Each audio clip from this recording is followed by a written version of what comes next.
All right. Jesse on fire with, my goodness, there is so much news. So much news. I was like, should I just try to do a bunch of videos? I don't really have time to do a bunch of videos on this because I just don't. Today's Thursday. I got a bunch of stuff to do, but like, I gotta talk about all this stuff, man. So, okay, we got huge news on the on what the future of the UFC looks like for consumers, and what the deal is going to look like. And I want to talk about that because I can tell you exactly how UFC is going to structure this with Amazon and Netflix absent the pay-per-view model. And it's very smart, and it's going to lead to us not having to buy pay-per-views anymore, which will be nice, at least for those who don't steal them currently. I'm going to talk about a lot of stuff that IliaTopuria talked about with Joe Rogan. I got to talk about Paddy Pimblett matchup. I got to show you this post that like Michael Chandler made. Got to talk about who they're saying Bilal is going to fight. If, it's just like, there's so much stuff, dude. I couldn't even keep track of all of it. So we're going to go through all of that stuff. What's up, everybody? And if you watch this later, this is a live stream. See, what's up, Donald Beckham? How are you, sir? So yeah. That is exactly what we're going to do. And by the way, let me make myself big for this. I think IliaTopuria just became my favorite fighter. I'm just going to say that straight up, okay? You watch someone speak in long form and you get a real good feel for who they are. And man, I mean, I already liked him, I already liked Ilia. Like he was a guy that I was like, ooh, Ilia's fighting, fun, But like, my goodness, I watched that thing. I'm like, this guy, I think he's my favorite fighter now. I really do. Like, I honestly think he might be my favorite fighter. The DJ hate was not DJ hate. That's getting blown completely out of proportion. Okay. Like that is, I'll tell you exactly what that was. So that whole thing was a mistranslation. Okay. He clearly doesn't know who Mighty Mouse is, right? Like Mighty Mouse, he's saying, why would he call himself Mickey Mouse? He said it over and over and over. He's like, he's like Mickey Mouse? Like, that's stupid, right? Which it would have been. But the thing is, like, that's not okay. Let's actually do this. This can be educational for Ilia and anyone else who's not from the United States. And we can do it like this. Mighty Mouse cartoons. Okay. So like, just real quick, right? Like we'll just do like a super quick one. Hold on. Let me add this. Okay. This is Mighty Mouse. Okay. This is not Mickey Mouse. Presents this program in color. Mr. Trouble never hangs. The Mighty Mouse is on the way. Yes, sir, when on the field. Okay, point being is Mighty Mouse, I don't want to get this, like, I don't want to get them allowed to, like, just snake my fucking... They are the kings of... If it's music, they thieve my revenue, which really pisses me off. Not because I care that much about the money. It just pisses me off. They're like, especially in live streams, like my audience comes and my audience like, hey, Jesse, they're like super chat me stuff. And then some asshole who got hired by one of these companies, like they take half that money because they're like, he did use one of our clips. It's like, fuck you, dude. Okay. But anyway, Mighty Mouse was this tiny little thing. And look at this, like, look at, he's, like he launched an ICBM, right? Like Mighty Mouse is not Mickey Mouse. Mighty Mouse is tiny and destroys gigantic people. That's why Mighty Mouse was a good nickname for a tiny dude who is super, super vicious, All right. So this being my channel, I want to talk first about I want to talk first about them getting rid of the pay-per-view model and how they are going to do this while not sacrificing any revenue at all. Okay. So, well, first of all, and then I also want to talk about how that's going to affect the entirety of the UFC and the fan experience, etc. Because I have always been a massive proponent of incentive equals outcome, right? And that's across the board. That's not just for people. That's not just for, it's for everything, right? So if an organization is incentivized to put on incredible shows because that's going to maximize their revenue, then that's awesome. And they're going to put on better shows because they have to in order to maximize how many people buy it, right? So I do think that there is a risk there to discuss for sure. Because if you look at basically any company, any person, anything like that, where you have an example like that. So, okay, I'll give you like a perfect example. If let's say that I'm doing what I'm doing right now, and I know that I'm going to maximize my views if I am specific and very surgical with what topics I cover, how I title them, how I do the thumbnails, but it's like, it's a pain in the ass. You know what I mean? Like doing really good thumbnails, doing really good titles, a huge pain in the ass, right? But, and then I get a contract where all of a sudden it's like, okay, Jesse, here's $10 million. And this is for the next 3 years. And now you owe us three videos a day with this, and this. And I know I'm going to make $3 million, whatever, you know what I mean? We could just do, let's say I'm going to make $1 million a year no matter what, right? Literally no matter what. I owe 3 videos. Okay. Well, the first couple of weeks, I'm probably going to be relatively motivated to continue to put out awesome content. But when you get to month number 3, and I'm like, Jesus, I don't want to dude, I don't want to sit here and think about this. You're just, your quality of, the quality of the content might go down, but the quality of the thumbnails and the titles will almost certainly go down. Thus, you'll get less views. Thus, the person who paid you is going to get less than what they paid for just, there. So with the UFC, we have we already have a situation where they put on some, fight nights, some that are really good, big fight nights, and some that are just throw it together because they have a certain number that they have to fulfill for ESPN. Then they have pay-per-views, and the pay-per-view cards are usually good, right? Or really good. If you take away the pay-per-view model, my only concern is that might change because at least, once a month or at least once every 5 weeks, we get some bananas awesome card, right? So, wait, what? I mean, what I was saying is insane is the number of stories I have to cover, okay? Because, it is insane how many fucking, there are so many developments going on in UFC right now. There's bananas. Anyway, so the fact that this is what I think is fast is they're not only talking to Netflix, they're talking to Netflix and Amazon. So if Netflix and Amazon start bidding against each other, neither of them are set up for pay-per-view. What you're almost certainly going to get is you're going to get a situation where you pay a monthly fee to get access to the UFC. Okay.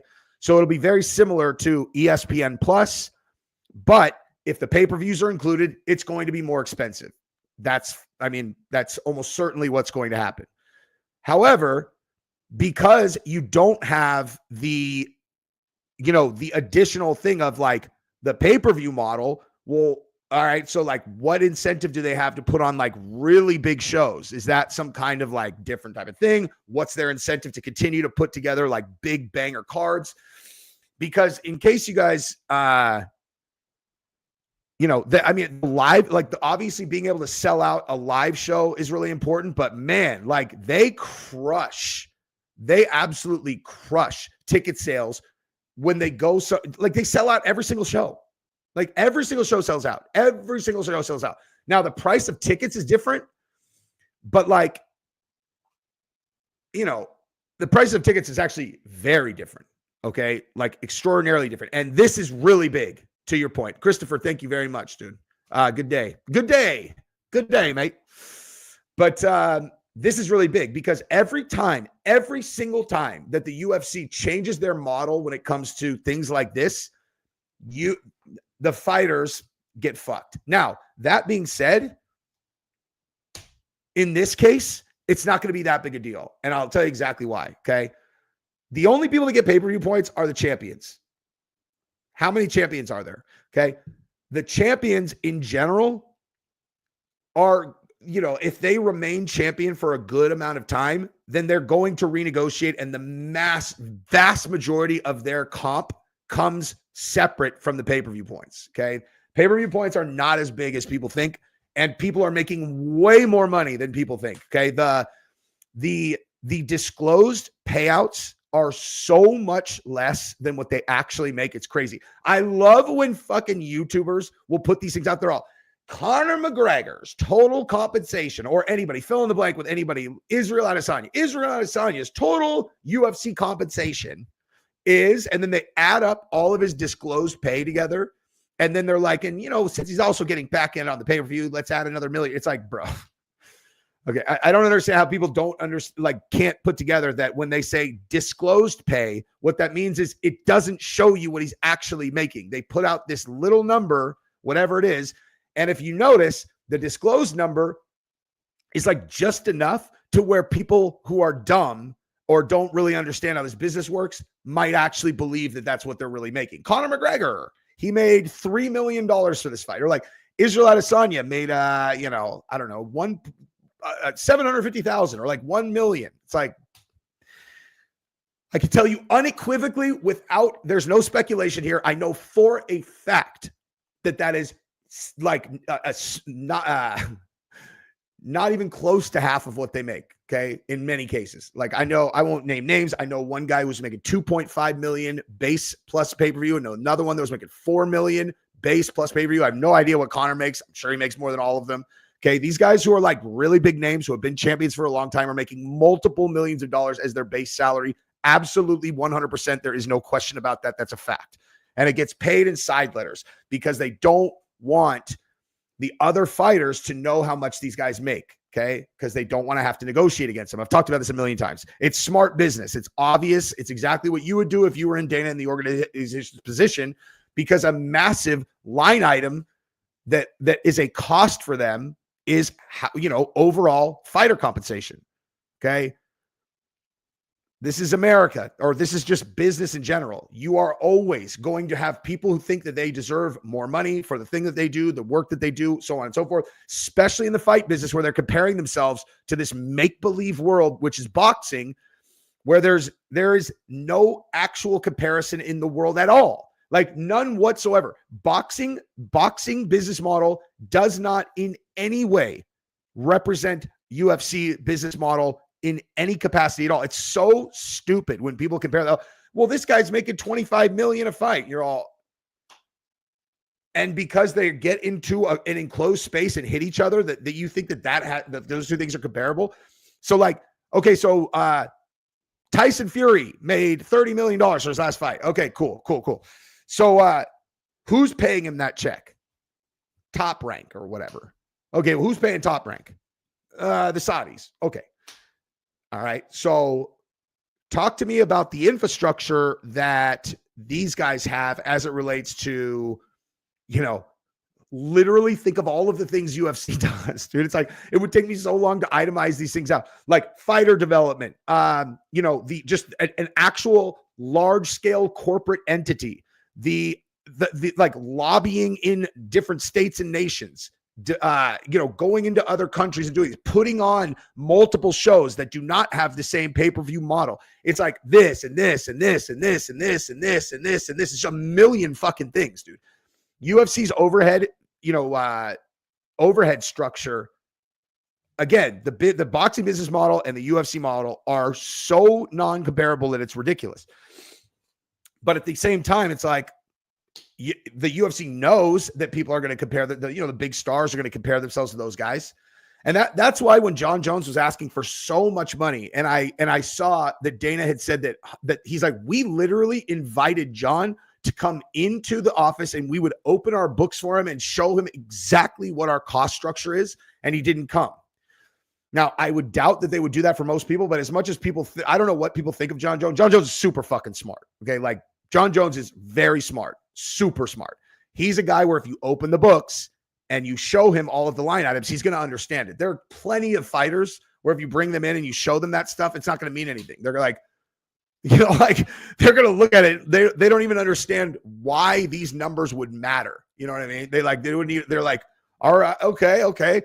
So they're like, okay, do you understand that? Like, look, we can't pay more than this number in any given event when this is what we make. Like, and we've actually accounted for that in your pay-per-view structure. So you can make a base salary that can't exceed this, or else we as a company are going to lose money. Like, do you see, like, is it reasonable for us to lose money on this event when we can make money putting on a fight with any other person?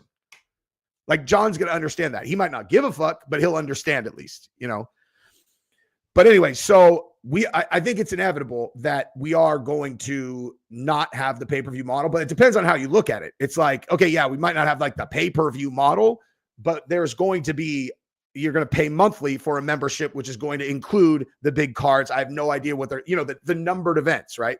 Like, it's still just going to be like the numbered events, but they'll be included in your package or whatever.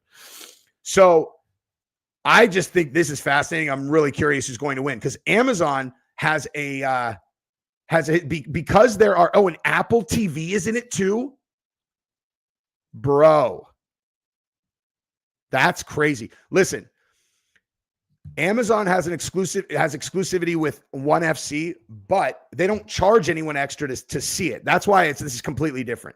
Like, UFC fans are used to paying an additional fee to have access to UFC content, right? ESPN Plus. So when they let me ask you guys this, okay?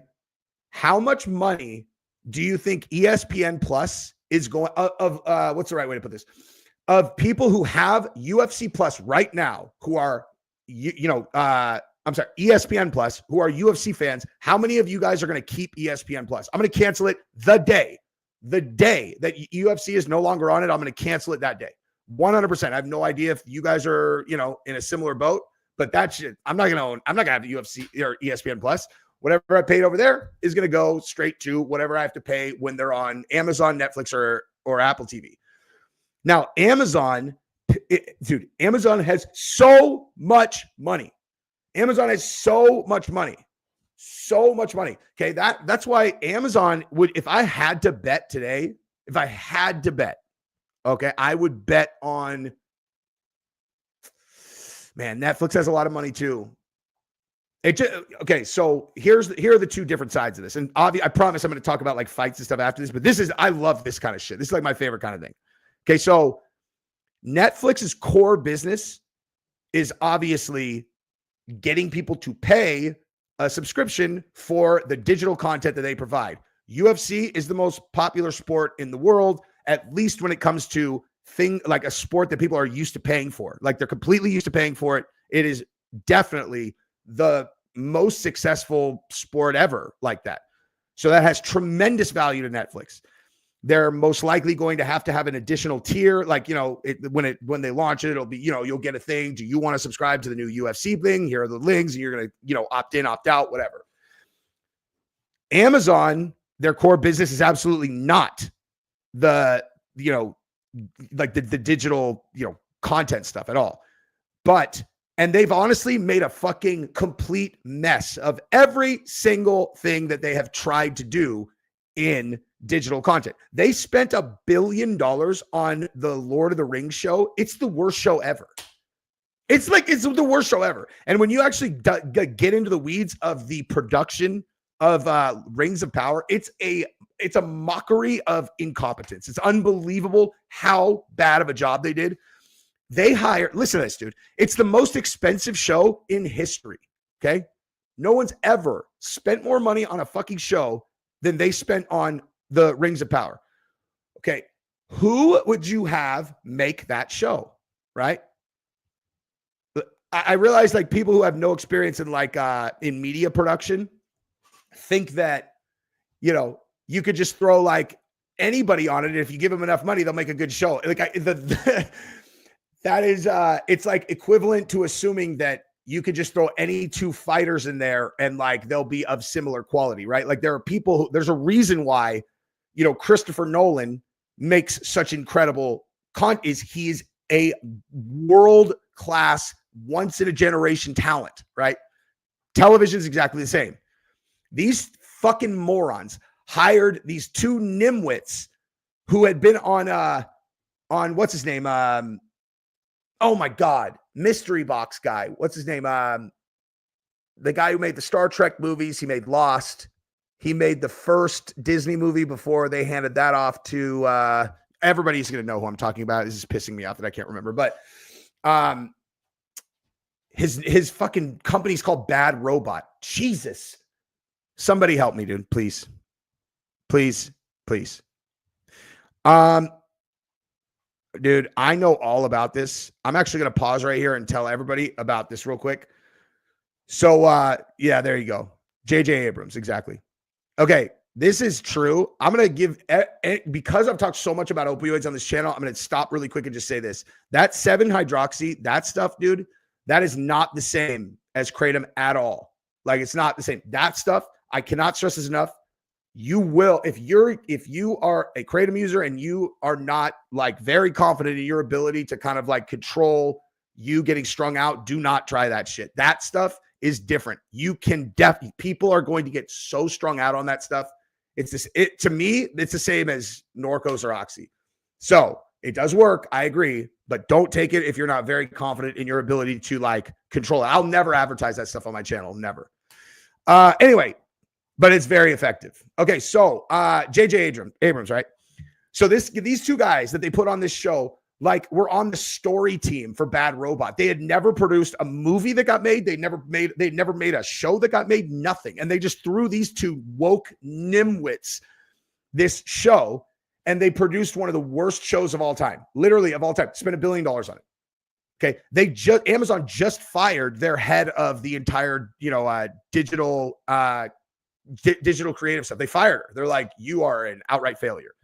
So there is a high probability, in my opinion, that since they've already spent all this money on ONE FC, which is not that much money, but they've already said like, oh, we're interested in hosting sports. They've spent so much money and just kind of been frivolous about it, but they want to be big in digital content. The way that you do it is with a big play like this, because they don't have to worry about the content creation. The UFC is the most established sport that people will pay for ever. So like, you just bid a shitload of money, and it's Amazon. Amazon's annual revenue is outlandish. They can afford to take a big risk. What's up, brother? There's no good opiate. 100% agree. Josh Anderson, thank you very much. But that's what I'm saying. Normally, I say kratom's not an opioid. Like kratom powder, not an opioid. That 7-hydroxy shit, I don't know. I don't really understand if it's like made in a lab and it's like the same as kratom or whatever, and they make it, but it's very different. And very, very, very, very addictive. I can guarantee you people are going to get strung out on that shit.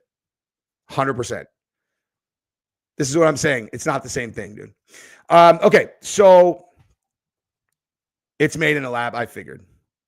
Makes sense. Okay, anyway. So, yeah. I'm very curious to see how that goes. All right, now on in these other stories, dude, I like wrote them all down. I had so many, dude. Like, because they were talking about. So you have Islam. Okay, so Islam Makhachev's coach said that he's down with them giving Paddy the next title shot. As much as that sounds ludicrous and impossible, I actually think it's not. But Ilya said on Rogan's podcast that he was promised the next title shot, or that his next fight would be a title shot at 55. Okay. So here is why you have a delay there. This is the biggest, I should have let off with this. Actually, I can't believe I started with the business shit, but nonetheless, I'll after I'm done with the live stream, I'll put timestamps in, because this is actually really important. Okay. So a lot of times guys will, you listen to this interview and Ilya says this, then you listen to Rogan talk about a conversation he had with Dana and they said this, and you're hearing all these things and you can't put together exactly what's going on. Okay, well, there's I heard what's going on between this exchange with Rogan and Ilya. Let me see if I have it queued up real quick. I'm pretty sure that I do. Oh, shit. That's the Conor one. Okay, I'll just tell you. All right, so Ilya said when he vacated 45, that Dana said his next fight would be a title shot at 55, okay? There is no possible way at all that Dana is going to commit to Ilya that he's going to get his next fight will be a title shot and then not deliver on that. There are zero examples of Dana ever doing that in the history of this company. He won't do it. If Ilya vacated, especially a superstar like Ilya, who again, I will reiterate, I think he's my favorite fighter now after the Joe Rogan episode. If he committed that he would have a title shot in his next fight, he's going to get it. Now, everyone's going, well, why haven't they announced that fight? Islam doesn't have a a signed bout agreement. No one really knows what's going on. Who is he fighting? Who's he fighting next? So on and so forth. Okay, so they leaked supposedly that Charles is supposed to fight Ilya. Well, Ilya just said he will not fight for a number one contender fight. He won't do it. He's like, no, I won't fight that. So that Charles Oliveira against Ilya is not true. It's not true. He said no. He's like, I won't do that. And if you're watching that interview, he's not saying shit that, you know what I mean? He's not he's not just saying things just to say them. If he says he's not going to fight for a number one contender, he's not going to. He's waiting for a title shot. So whatever that story is with Charles and Ilya is not true. Or at least it seems like that, right? What? Tony Khabib, definitely not Dana White's. Dude, okay. Not to be a dick, but let me clarify. I was about to be a dick for absolutely no reason. I apologize for what I was going to do for absolutely no reason. You're right. There is an example of him saying that, then not delivered, but that's not what I meant. What I meant was if he commits to the fighter that he's going to give them that fight, he's never gone back on that. That's what I meant. I don't mean like, he told the fans they'd get it and we didn't get it. I'm not talking about that. I'm talking about like a fighter that is in his organization makes a super serious decision about the future of their career based on Dana's word, and then Dana doesn't deliver on his word. That's never happened. Okay. Without some new something new happening. Like if Ilya went out and got, convicted of some crazy crime, that changes things. But like barring something like that, that's never happened. Right. So the reason why I think that this fight has not gotten made yet is because the other thing that Joe said in the same conversation is he's like, I can't really tell you what he said about you and Islam fighting. What I can tell you though is that he was talking about Bilal fighting Islam because if Bilal wins, then maybe they want to do that fight. Okay. So let's all put that together, right? Bilal, right? I've had Bilal on the show. I have his cell phone number. I think Bilal's awesome. I don't like how much he gets hated on. I don't really understand it. They say he's boring. Like, just like Rogan can say he's boring. He beat the fuck out of Sean Brady, who has run over every other person that he's fought. Okay. Bilal's legit. But at this point, he's not very marketable for whatever reason. Okay.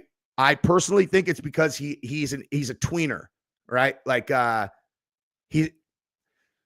I personally believe that like a lot of how people become really popular has to do with their like identifying factor. So like Paddy is from the UK. He's a white dude from the UK who's, he's got a great personality, but also like I would imagine like when Paddy first came up, it's not like a lot of people in Russia were like, God damn, I love that Paddy Pimblett, right?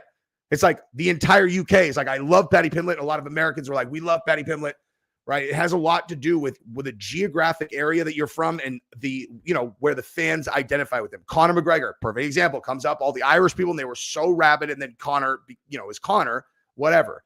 Okay. Somebody who comes from the United States, USA. Okay. The reason why I think that Bilal has a challenge is because he's American, but he's also Muslim and Palestinian and reps it super hard.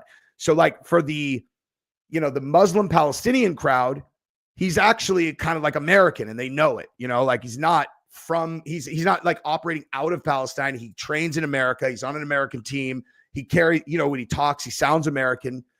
And for the Americans, he's repping Palestine. right? It's not like anybody has, it's not like Palestinians hate Americans or Americans hate Palestinians. Nothing like that. It's just like he's a tweener in terms of like people identifying with him as a representation of their group.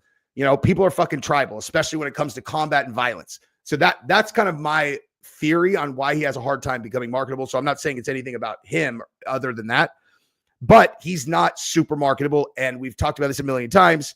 The less marketable you are, the more likely that the UFC is going to change the way that they do things if you're the champion. So they don't usually like to have guys go after multiple belts.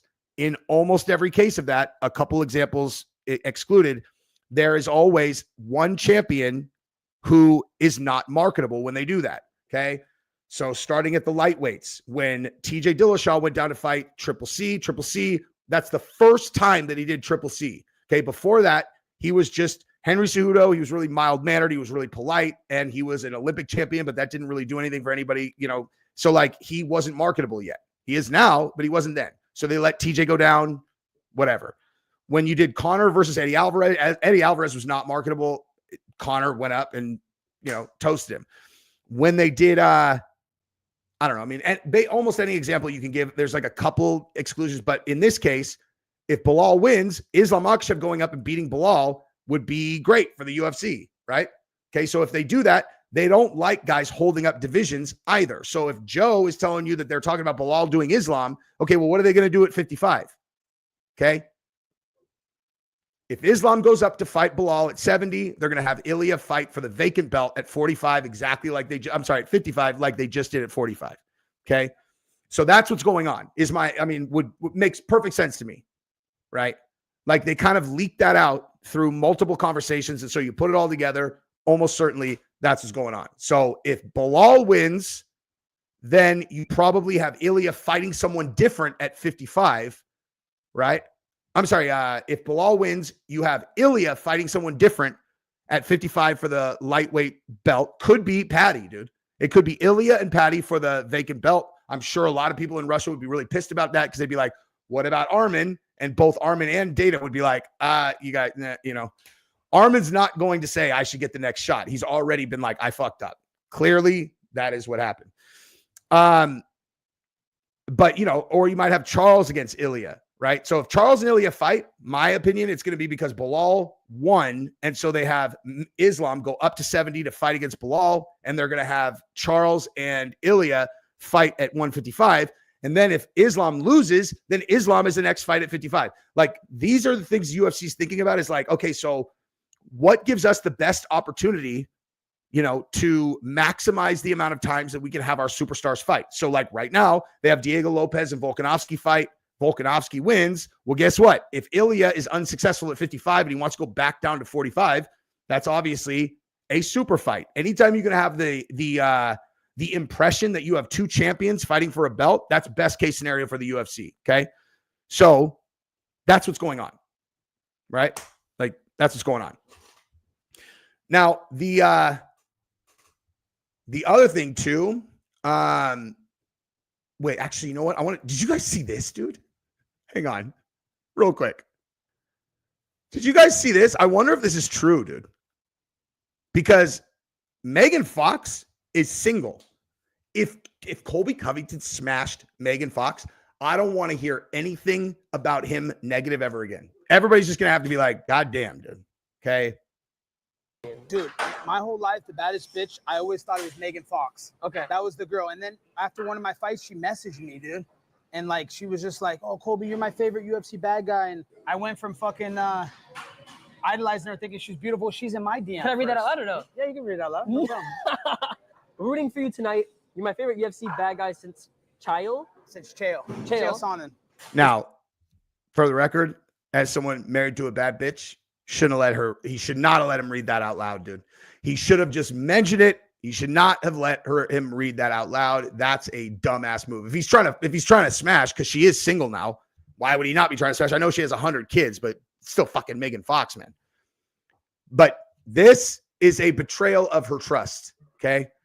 You don't DM people expecting them to read it out loud. This is a bad move, dude. probably hard to keep up that character all the time when you're naturally a more sensitive, sweet person. It's worth it. You're so funny and talented. You deserve to be a superstar. Yo, oh my Dumbass. God. Nah, Megan Fox DMing you is a flex. Colby, I always have your back. Always. I always back you on the character, all that shit. I've sent you messages through Chael. This was fucking idiotic, dude. Okay? You might still be able to smash, but letting him read that out loud was super dumb, dude. Super dumb. Super fucking dumb. Anyway, moving right along. But I mean, dude, Colby doesn't want she does love Colby apparently, but dude, he doesn't want her to be his girl. She's got 4 fucking kids, bro. Colby's like single guy in Florida, dude. I mean, I know she's hot, but like you really want to adopt her 4 kids. You want to get in the middle of a conflict. Like she has 4 kids by 2 different dudes. So you have MGK, who's the parent of one of her youngest, and then you have Brian Austin Green and his girl, the parents of the other ones. Like having to navigate multiple baby daddies who like, fuck that shit, man. But he should definitely smash that, dude. Smash that. Don't tell her that you won't adopt her kids until after, you know. Listen, you know, this is fun, but I definitely don't want to, I don't want to smash, you know, like. Plus, man, who knows what kind of weird shit that she's been into. Like, my guess is fucking MGK set the bar pretty fucking high on what kind of stuff she's into in the bedroom, because I guarantee they did super drugs. And he probably, dude, Megan, those 2 have probably had sessions where they fuck for 12 straight hours on just some like, like, so, but he should still do it, you know, obviously. So, you know what's funny is yesterday. So I did this video yesterday about the teacher who like got exposed having that relationship with that kid who's like 16 in high school. This chick, hang on. And it was so funny, dude. I got, I mean, not like that much, but a fair number of people were like, I can't believe your tone covering this. She is a child molester. She's a child molester. Okay. Google Megan Fox thumbs. I will. I absolutely will. But like, so, okay, this chick right here. Hang on. Where did that go? Okay, this girl right here. So she had a relationship with like she got caught having a relationship with like a 16-year-old. And I was being super flippant about it. Like I was like, oh no. Oh my gosh, this 16-year-old boy, like, oh God, I'm sure he was so depressed. Like, you know, he's probably ruined for life. You know, like, because she's super hot, you know. But there, and so like a bunch of people in the comments were like, you are disgusting. She is she's a paranormal and a child molester. And I was like, okay. So I didn't even really think about it too much until I realized after. I'm like, okay, that's true, kind of, but and why in this case did I so not give a fuck? And I realized why. It's not just because she's hot. It was because they act like their messages back and forth. And the reason is because the kid was, here we go. Look at her, dude. Oops. Hang on. First of all, like, what are you doing, girl? What are you doing? What's wrong with a grown-up? Okay.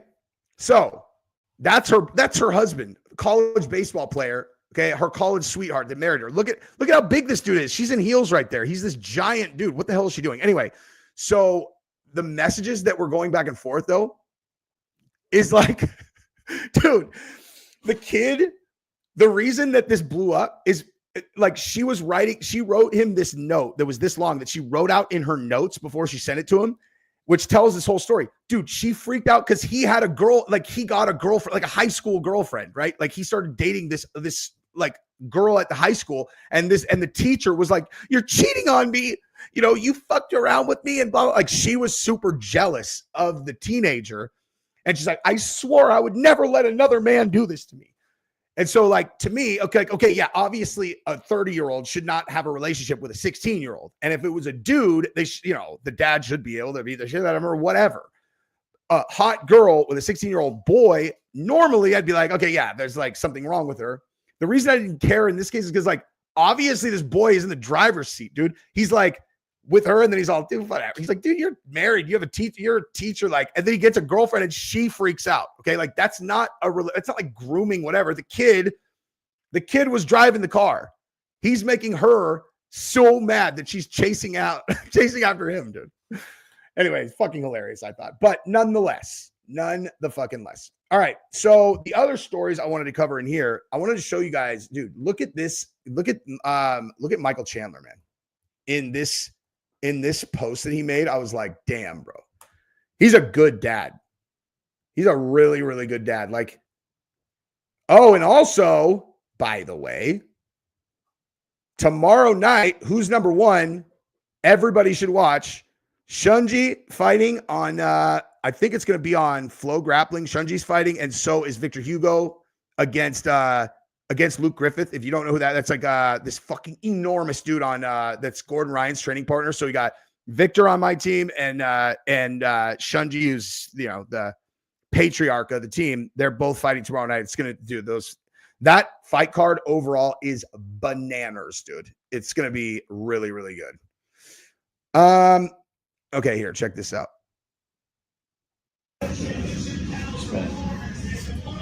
Okay, listen. Chandler's we're going to work extremely hard. We're going to try and do the best that we can. Sometimes we're going to fall short. We're going to come up short. But we're always going to keep our head up. We're always going to keep our head up. Even if you get some cuts on your face. Even if you get some cuts. Okay. Jesus. I love you. Cheers. Cheers, ready? Come on, dude. Who's gonna you're gonna hate on that guy? Like, come on, dude. That dude, I don't care what anybody says. That dude is one of the most exciting fighters to ever do it in the UFC, period. Every single one of his fights has been an absolute barn burner, Okay, so here's I wanted to show you guys this too. Paddy Pimblett calls out Conor. They ask Ilia about fighting Conor. We know that Conor McGregor tweeted saying he had his eye on this fight. Oh yeah, he probably said he put a bet on. I already saw this actually. Here, watch this. Which is one of the things that makes me think he probably won't come back. But if he does come back, it's got to be now. Has to. Again, at 36 years old now, Paddy Pimblett. That's the fight. That's going to be a big fight. Big fight. Yeah.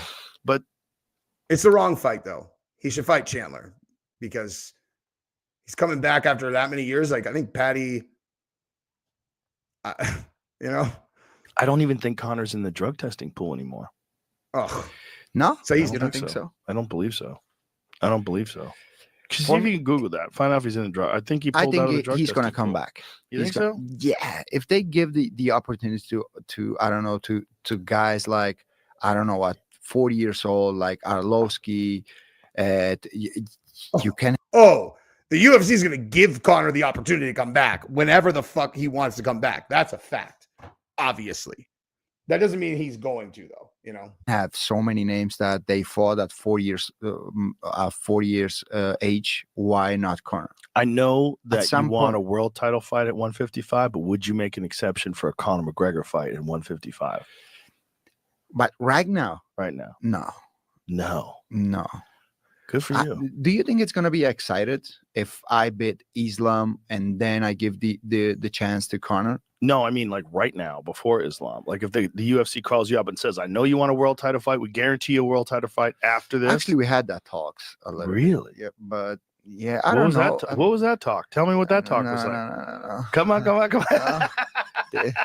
After this one, I'm gonna get some calls. That you know how the UFC is. They are like very specific. Yes. Don't say anything. Right. To no one. Well, no one's listening. You can tell everybody. Yeah. Don't say anything to anybody. That's so funny, dude. On JRE, it's like, listen, I'm gonna tell you something, but keep it to yourself, dude. Only a couple of million of people is listening. No one's gonna notice. It'll slip right by. So, if they offer me a fight against Conor right now, We'll see. Why not? Why not? Why not? Why not? I wouldn't say Just no. the I wouldn't say numbers. no. Just for the numbers. You Yeah. get a cut of that pay-per-view and it hits 2 million buys. Yeah. Whoa. Why not? That's the Why thing about Conor is like still. Yeah. Even though he might not be the best fighter in the world right now, he's the golden goose. That's a fact, dude. If he comes back, the number I told you guys, Thomas Betters, what's up, dude? Hey, you guys want to know? You guys want to know the one person who has been literally talking IliaTopuria for 2 years before everybody else. This motherfucker right here, Thomas Betters. Listen, dude, like I have a lot of incredible people in my audience that I love engaging with. People think that like I don't know who they are. Sometimes like someone will say something. A lot of times it's people who talk shit all the time. And I'll be like, dude, of course I didn't respond. You do nothing but talk shit in my comments. They're all, dude, you know who I am? I'm like, you comment on every single video. Of course I know who you are, dude. Thomas Betters was calling IliaTopuria 2 years before he won the title. 2 years.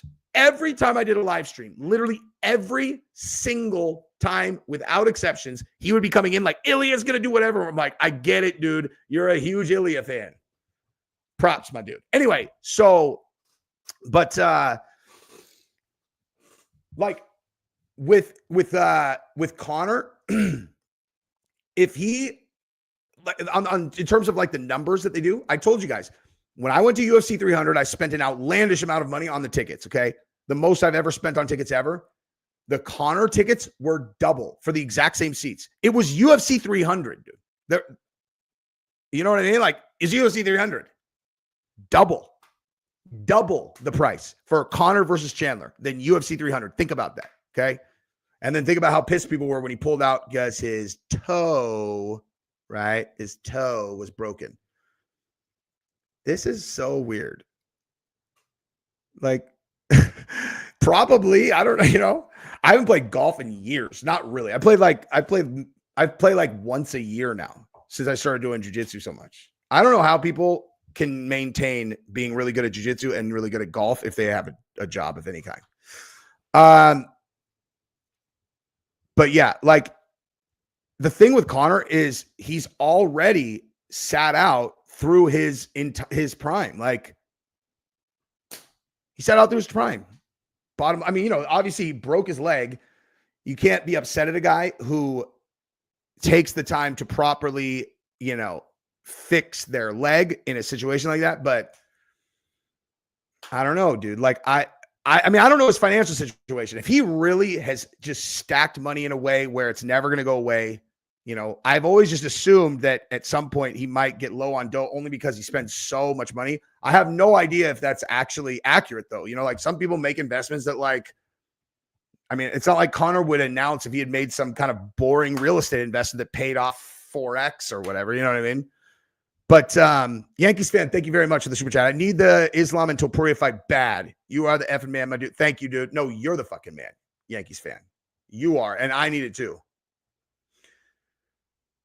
I don't know, dude. Conor's worth $500 million. He spends a lot of money, and now his monthly, the reason he's able to spend so much money is because his monthly income was so high, and that lying trash bag. Okay. There's a big update there too. I forgot about that. I knew I had another big story I wanted to talk about. Okay. So the other thing is that, right? Like he lost all of his sponsors, all of them. He lost all of his sponsors because of this Nikita Hand thing.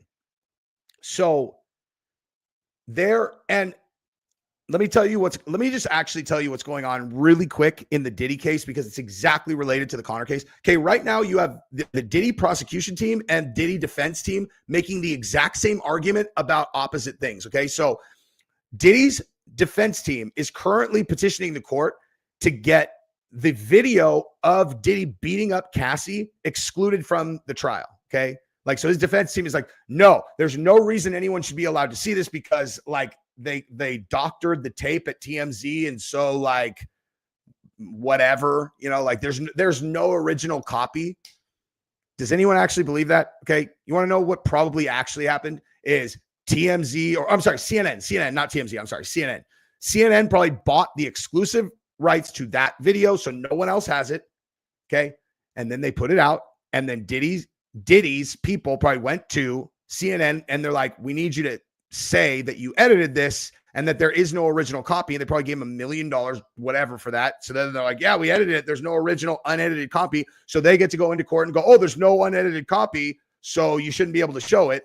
Because what other fucking argument could you possibly have to not show a video of your defendant beating the shit out of the victim, who you are basing a huge part of the case on him supposedly trafficking? Okay. So that argument is stupid, right? There's a video there. Let the jury watch it. Check this out. You want to know what the prosecution is arguing?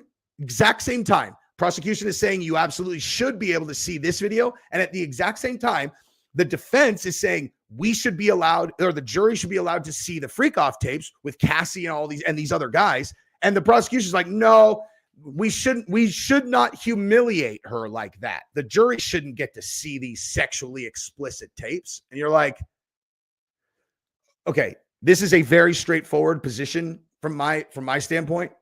Anytime that you are arguing over an incident or set of incidents that happened, okay, if there's a videotape of something related to that, whether it's the actual incident itself or very specific context, like if you're arguing that she was terrified of him, how are you not going to let the jury see him beat her up and drag her down the hallway? And if you're saying that Diddy forced her to do this, and there are tape after tape after tape after tape of her like, oh my God, you fucking give it to me. You fucking give it to me. I love it. I fucking love it. I love it. I fucking love it. Why would you not get to see that tape? You're saying she's forced into it. She sure as hell doesn't look like she's getting forced into it on this tape, this tape, this tape, this tape, this tape, this tape. Okay. The video is a record of what actually happened.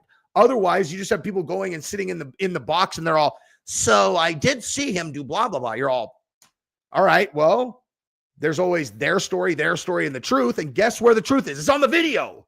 So why would you not get to see the video? Okay.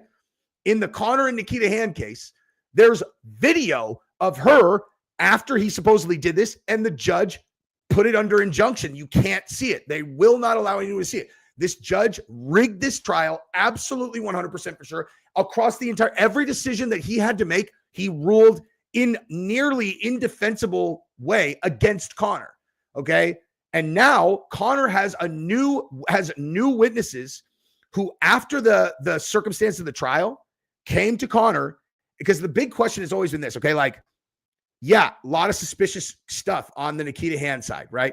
You have all the other witnesses who are there saying she's lying. Like, this is a lot. Everything she's saying is a lie. But the reason that everybody is like, doesn't matter, they're saying that, look at her injuries. Look at her injuries. Look at her injuries. Look at her injuries. Look at her injuries. And I'll be honest, I don't have any fucking idea. I have no idea how she got injured. That's the part that gives me pause. I don't believe that Conor did it, because she doesn't seem to have been injured in the CCTV footage. She's jumping around, looking fine, hanging on the other guy. If you got brutally beaten and assaulted like that, that's not how anyone would behave. To me, they're like, oh, that's circumstantial. No, it's fucking not, dude. Okay. That's not how people behave. It's just not. Okay. So what the story is now is that after the trial, two people who say that they know they witnessed how she got those injuries the next night after this thing with Conor came forward. They found Conor. They're like, we know how she got these injuries. So now Conor's team is petitioning the court and asking for a new trial so that they can bring these new witnesses who can say how she got these injuries. Hey, what do you think the odds are that they give him a new trial? Okay. 0 is the answer, because that judge is rigging it against Conor, because they don't want him to win. They don't want him to be the mayor. They don't want him to be the president, whatever other reason. Okay. Like, this judge who fucked him every possible way that you could, you think that judge is going to grant him a new trial? I don't even understand how, I don't even understand how, if you have a certain judge for a case, why are you appealing to that judge?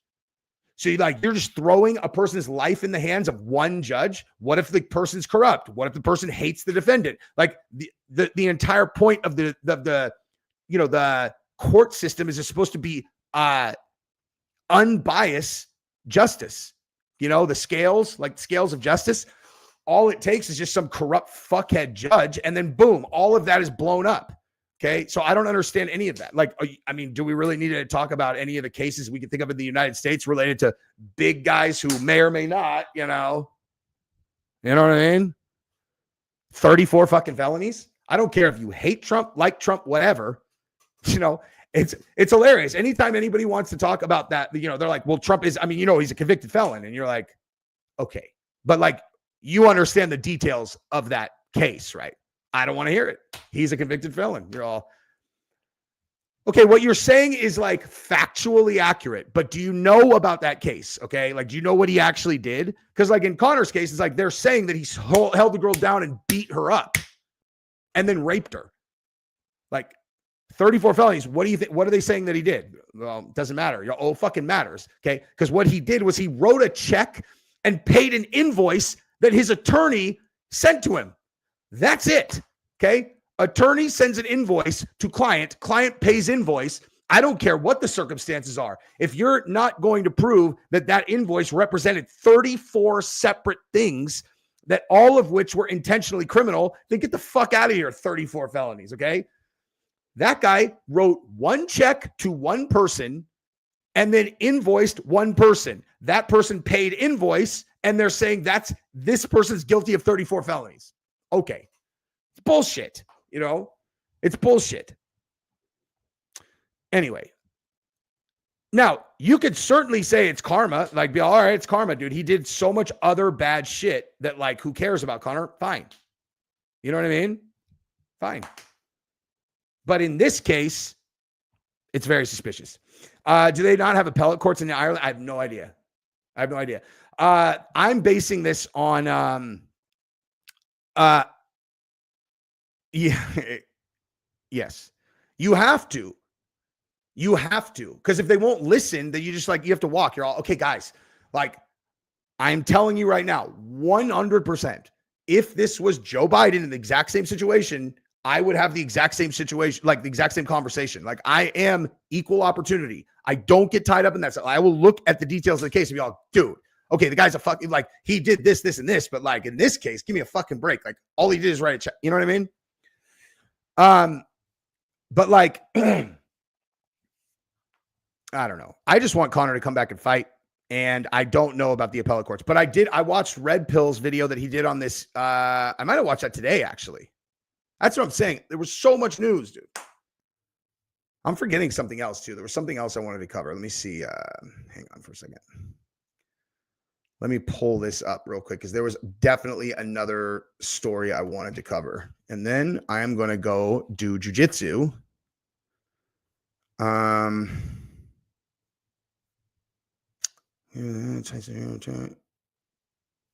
Tyson Fury coming back.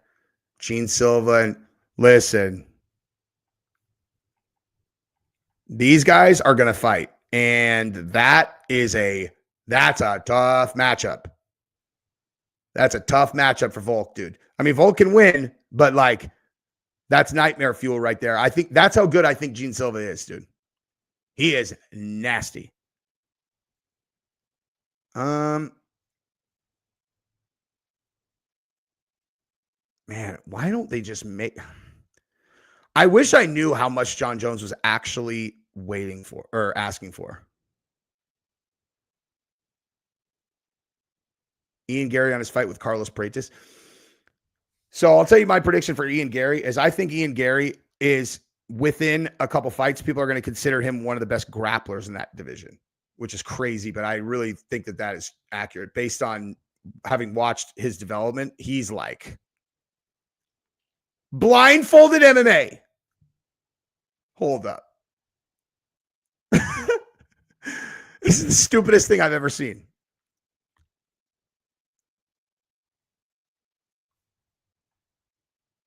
Yeah, 2025 Conor is probably retired. You're right. Thank you for the super chat. I saw the other day that there was lingerie MMA, and and this girl got strangled unconscious. Let me find that clip for you guys. You guys will actually love this. Hold on. Lingerie.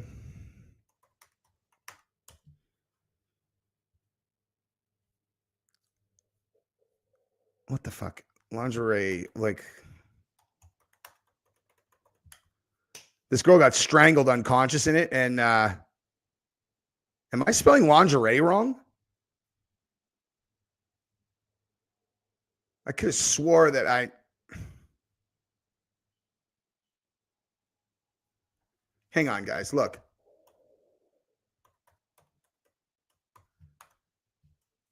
Look at the chat real quick.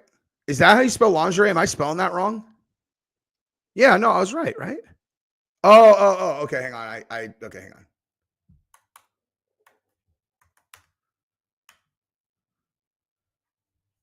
Okay, here it is.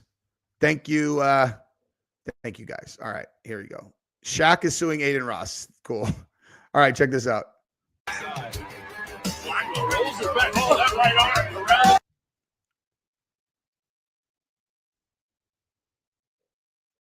She's out.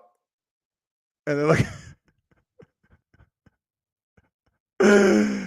It's like this is the first kind of like gimmicky MMA thing I've ever seen where I'm like, oh shit, this might actually take off, you know.